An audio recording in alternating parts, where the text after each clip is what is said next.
ஆதன் news நேயர்களுக்கு வணக்கம். நான் கவிபாரதி. ஆதன் தலைப்புச் செய்திகளை காணலாம். நீட் தேர்வு விலக்கு அளிக்காவிடில் பாஜக கூட்டணியில் இருக்க மாட்டோம் என கூற தயாரா?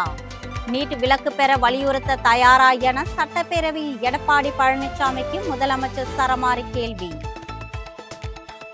குடிநீரில் கழிவுநீர் கலந்ததால் திருச்சியில் 3 பேர் உயிரிழந்த சம்பவம் தொடர்பாக எதிர்க்கட்சித் தலைவர் எடப்பாடி பழனிசாமி கவன ஈர்ப்பு தீர்மானம்.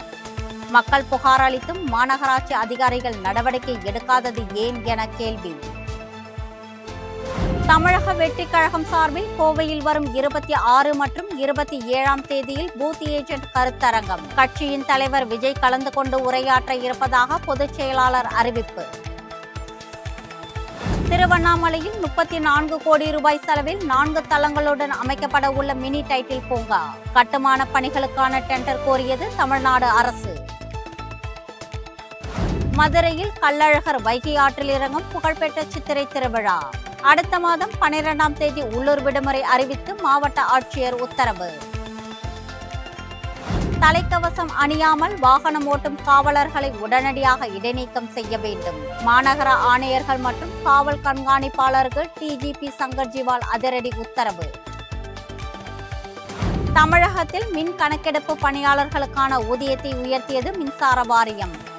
மின் மீட்டர் ஒன்றை கணக்கெடுக்க 5 ரூபாயும், கிராமம் அல்லது மலைப்பகுதியாக இருந்தால் 7 ரூபாயாக உயர்வு.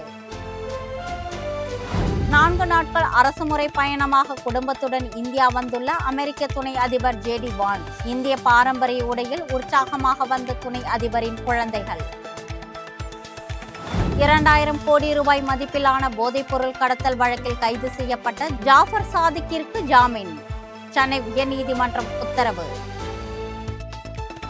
டிஜிட்டல் உள்கட்டமைப்பில் மைல்கல்லாக சீனாவின் முதல் முறையாக 10G இணைய சேவை அறிமுகம். பதிவிறக்கம் மற்றும் பதிவேற்ற வேகத்தை கண்டு பயனாளிகள் பிரமிப்பு. இத்துடன் ஆதன் தலைப்புச் செய்திகள் நிறைவடைகின்றன. வணக்கம்.